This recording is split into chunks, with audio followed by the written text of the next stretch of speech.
All right, so today we're diving into some pretty intense stuff. Um, Red pill spirituality. Have you heard of that? Oh yeah, definitely. Yeah. Um, it's been getting a lot of attention lately, especially online. Yeah, you shared this book with me by Conrad Riker, Spiritual Warfare for Redpilled Men.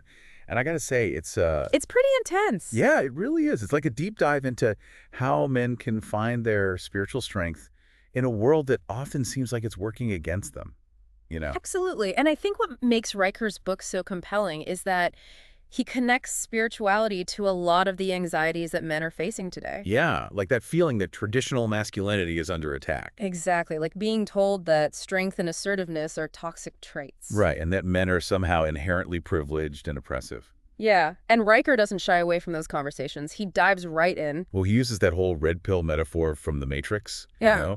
like choosing to see the truth even if it's uncomfortable. Right. It's about questioning the system, the matrix, as he calls it. And he says, red pill men are the ones who've swallowed that pill.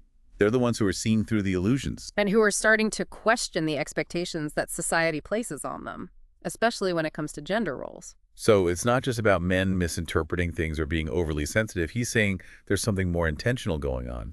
Well, Riker definitely argues that there's an ideology at play that's actively working to erode traditional values. And he calls it cultural Marxism. Cultural Marxism. Okay, I've heard that term thrown around, but I'm not really sure what it means. So it's this idea that there's been a deliberate effort to shift cultural norms and values away from traditional Western ideals. And in Riker's view, that shift is happening in a way that specifically undermines men and masculinity. So he's not just talking about natural cultural evolution, he's saying there's a plan. Right. And Riker points to some specific historical figures and movements to support his argument. Like who? Well, he talks about Antonio Gramsci, an Italian Marxist thinker who wrote about the need to change culture from within in order to achieve political goals. Okay, so it's about influencing people's beliefs and values Yeah. rather than just focusing on political or economic systems. Exactly. And Riker also points to the Frankfurt School, a group of intellectuals who fled Nazi Germany and came to the United States in the 1930s. And I've heard of them. Weren't they critical of mass media and consumer culture? Yeah. And Riker argues that their ideas laid the groundwork for what he sees as a kind of cultural revolution that's been taking place in the West for the past several decades. Okay, so he's connecting these historical figures and movements to modern-day issues like gender roles and the perception of masculinity. Exactly. And he sees this as a kind of silent invasion where these ideas have gradually infiltrated everything from education to entertainment to politics. So it's like a slow and steady erosion of traditional values. That's how Riker presents it, and he argues that this has had a profound impact on men's sense of self and their place in the world. So how does all this tie back to spirituality? Well, Riker's main argument is that this attack on traditional masculinity is not just a social or political issue, but a spiritual one. Okay, I'm intrigued. He believes that men are being stripped of their spiritual core, their inherent strength and purpose. So it's not just about feeling emasculated or marginalized. It's about something deeper. Exactly. He's saying that men are losing touch with their divine essence, their connection to something greater than themselves. And he believes that this is happening by design. Well, he certainly suggests that there are forces at play that are deliberately working to undermine men's spiritual power. So for him, it's not just a coincidence or a natural progression of culture. It's something more sinister. He sees it as a kind of spiritual warfare, a battle for the very soul of man. Wow, that's heavy stuff. So if we're buying into Riker's premise, what's the solution? Does he offer any hope for men who are feeling lost or disillusioned? He does. He outlines a path to reclaiming masculine spirituality. It's not easy, but he believes it's essential for men to find their way back to their true selves. All right, I'm definitely curious to hear more about this path. Let's dive into that next. So Riker talks about this process of reclaiming masculine spirituality, and it involves a lot of different elements. Like, what are some of the key things that men need to do? Well, one of the big things he emphasizes is embracing logic and reason. That's interesting. I wouldn't necessarily associate logic and reason with spirituality. Right, it seems kind of counterintuitive. But Riker argues that men need to use their minds as well as their hearts in their spiritual journeys. So it's not about blind faith or just following your feelings. Exactly. He encourages men to question everything, to think critically about their beliefs, and to not be afraid to challenge dogma. So it's about finding a balance between faith and reason. That's a good way to put it. He wants men to be both intellectually engaged and spiritually grounded. Okay. So that's one aspect of reclaiming masculine spirituality. What else does Riker talk about? Another big one is building a strong masculine identity. What does he mean by that? Well, he believes that men need to have a clear sense of what it means to be a man, in a positive sense, of course. Right? Not the toxic masculinity that we hear so much about these days. Exactly. He's talking about the virtues that have traditionally been associated with masculinity. Things like strength, courage, honor, integrity. But he's not saying that women can't have these qualities too. No, not at all. He acknowledges that both men and women can embody these virtues. But he believes that they're particularly important for men to cultivate, Because, because he sees them as essential for men to fulfill their roles in society as protectors, providers, leaders. okay, so it's about stepping into those roles in a healthy and balanced way. Exactly. And it's about recognizing that there's nothing wrong with being a man. In fact, he celebrates masculinity and sees it as a source of great power and potential. So how do men go about building this strong masculine identity?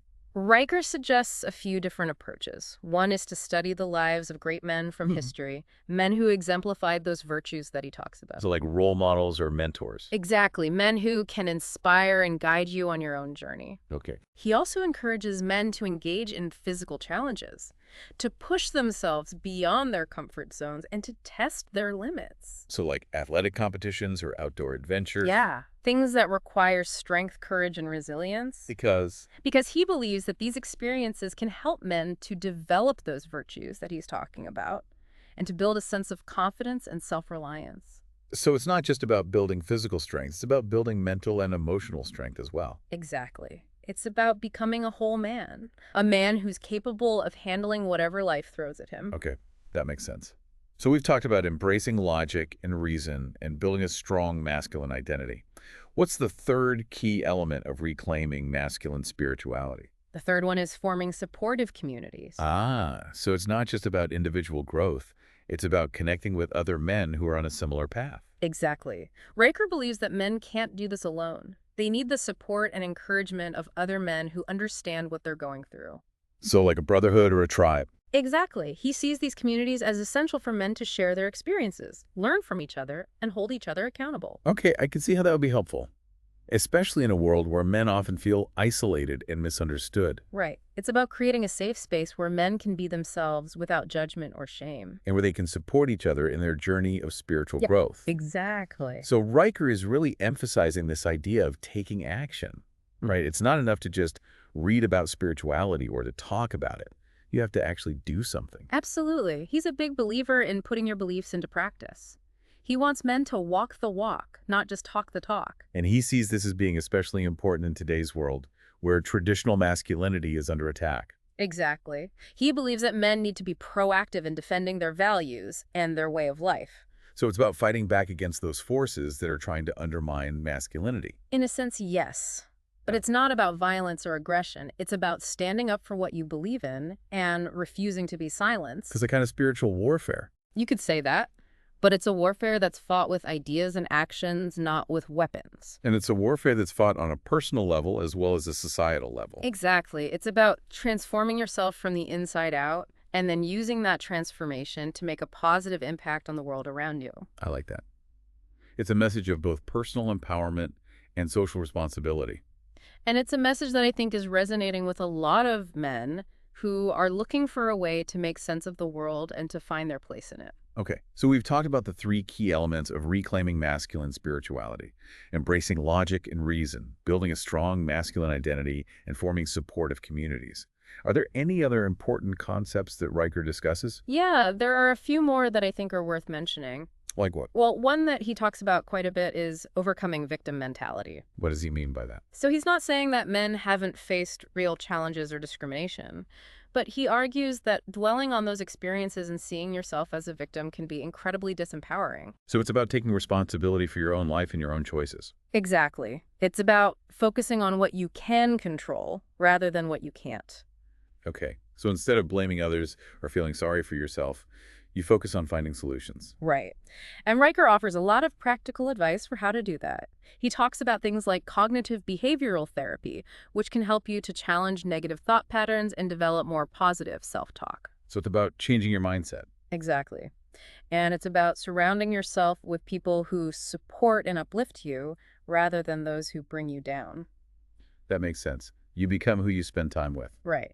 And he also talks about the importance of setting goals and taking action towards achieving them. So it's about having a sense of purpose and direction. Exactly. It's about creating a life that you're excited about and that you feel passionate about. Okay, so overcoming victim mentality is all about shifting your focus from what's wrong with the world to what you can do to make it better. That's a great way to put it. What other important concepts does Riker discuss? Another one that he emphasizes is balancing heart and mind. Okay, I'm intrigued. What does that mean in the context of spirituality? So he's basically saying that you need to use both your intellect and your emotions in your spiritual journey. So it's not about being all head or all heart. It's about finding a balance between the two. Exactly. He encourages men to be both rational and compassionate, to be both strong and sensitive. So it's about embracing the full spectrum of human experience. Right. And he warns against going to extremes. Like what? Well, on the one hand, he cautions against blind faith or following your emotions without question. So don't just believe something because it feels good. Exactly. Use your critical thinking skills and be discerning. Okay, what about the other extreme? On the other hand, he also warns against becoming too intellectual or detached from your emotion. So don't just live in your head.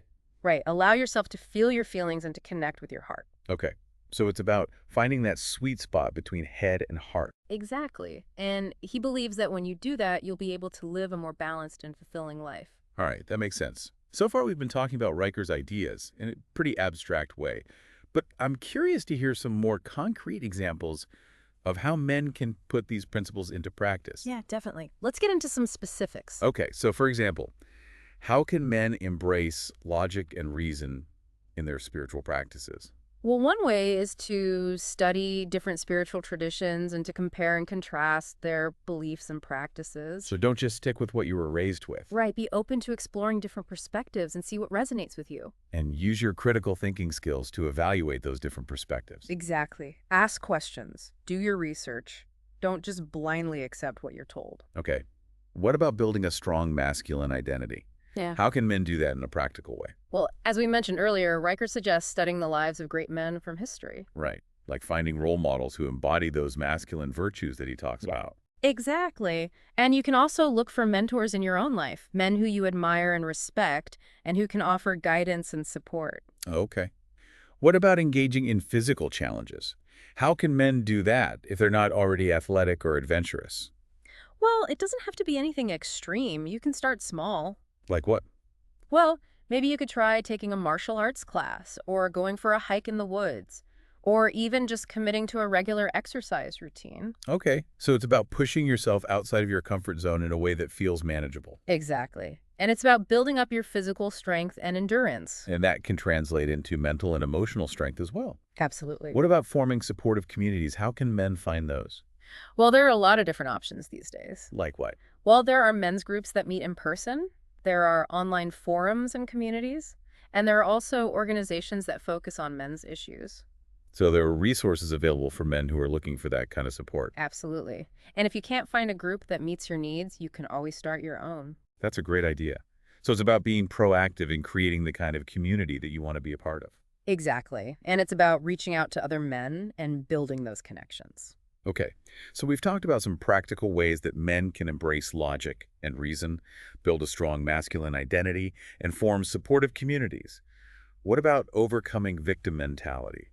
How can men put that principle into practice? Well, one of the most important things is to become aware of your own negative thought patterns. So, like catching yourself when you're blaming others or feeling sorry for yourself. Exactly. And then challenging those thoughts. Like asking yourself if those thoughts are really true or if there's another way to look at the situation. Right. And then consciously choosing to focus on more positive and empowering thoughts. So it's about retraining your brain to think in a more constructive way. Exactly. And it takes practice, Yeah. but it's definitely possible. Okay, what about balancing heart and mind? How can men find that sweet spot between intellect and emotion? Well, one way is to cultivate a regular meditation practice, Yeah. because meditation can help you to become more aware of your thoughts and feelings and to observe them without judgment. So it's about creating some space between you and your thoughts and emotions. Exactly. And that can help you to make more conscious choices about how you respond to them. Okay, that makes sense. Yeah. What else can men do to balance heart and mind? Another practice that Riker recommends is journaling. Because Journaling can help you to process your emotions and to gain clarity on your thoughts and beliefs. So it's like having a conversation with yourself on paper. Exactly.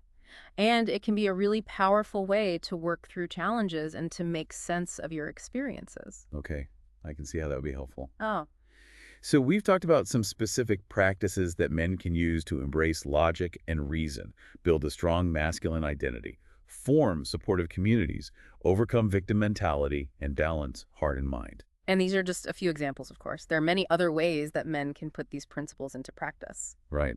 It's about finding what works for you and making it your own. Exactly. And it's about being patient with yourself.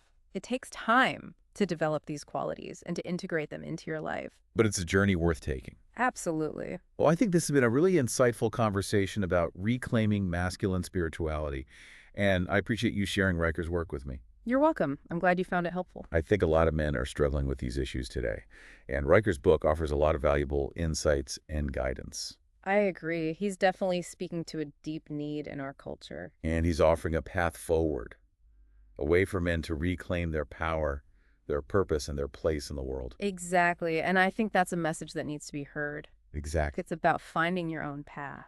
You know, it sounds like Riker's really pushing men to take charge of their own spiritual growth. Yeah. Like, it's not about just accepting what you're told, Yeah. but actually making conscious choices about what you believe. Absolutely. He talks a lot about personal responsibility, like not blaming others for your problems or feeling like a victim, but taking ownership of your life. Yeah, I can see how that would appeal to a lot of guys, especially those who feel like they've lost their way. He's basically giving them a roadmap for reclaiming their power, like becoming the best version of themselves. One thing we haven't touched on much is Riker's view on the role of faith in all of this. Like, does he advocate for any specific religion? Or is it more about a personal spirituality? It's interesting. He actually doesn't prescribe any particular religion. He says there are many paths to spiritual enlightenment, and guys should find what works for them. So it's about finding your own truth, not just following someone else's dogma. Exactly. He believes that real spirituality is about connecting with something bigger than yourself. Whatever you want to call it, God, the universe, whatever. That seems pretty inclusive. Like, he's trying to create a space where men from all different backgrounds can come together. Yeah, he's definitely trying to build bridges. He says men need to unite and support each other regardless of their differences. He sees this red pill community as a brotherhood, a tribe of men who want to reclaim their masculinity and make the world a better place. That sounds great. But I can't help but think about how that kind of tribalism can sometimes turn bad. History is full of groups that start out with good intentions, but then things go wrong. Oh, he definitely acknowledges that risk. He warns against becoming too closed off or rigid in your beliefs. He encourages guys to be open to different perspectives and to talk things out with people who disagree with them. So it's about finding that balance between unity and diversity. Exactly. He thinks true strength comes from being able to embrace both your masculine and feminine qualities, being both a warrior and a peacemaker. It sounds like he's pushing for a more evolved version of masculinity. Yeah. One that's rooted in those old school values, but is also open to change and growth. Right. It's not about going back to some perfect past, but about taking the best from the past and using it to create a better future. So if you had to boil it all down, Okay. what would you say is the most important takeaway from Riker's book? Like, what's the one message you want our listener to remember? I think the biggest thing is that men have a choice. They can choose to stay asleep. Just accept what they're told and live a life that's kind of empty. Or they can choose to wake up, embrace the truth, and become the men they were meant to be. So it's like a call to action, a challenge to step up and take control. Exactly. And I think it's a message that's really hitting home with a lot of guys today. Well, there you have it, folks. A deep dive into red pill spirituality and Conrad Riker's spiritual warfare for red-pilled men. It's definitely a lot to think about. It really is, but I think it's a conversation worth having. Absolutely. And if any of this resonated with you, I encourage you to check out the book for yourself. You might not agree with everything Riker says, but it'll definitely get you thinking. I think that's the point, to spark a conversation and to get men thinking about these important issues. And remember this journey of self-discovery and spiritual growth. It's a lifelong process. There's no end goal. It's about always questioning, exploring, and evolving. So take what works for you from Riker's book and leave the rest behind. But most importantly, keep searching for your own truth.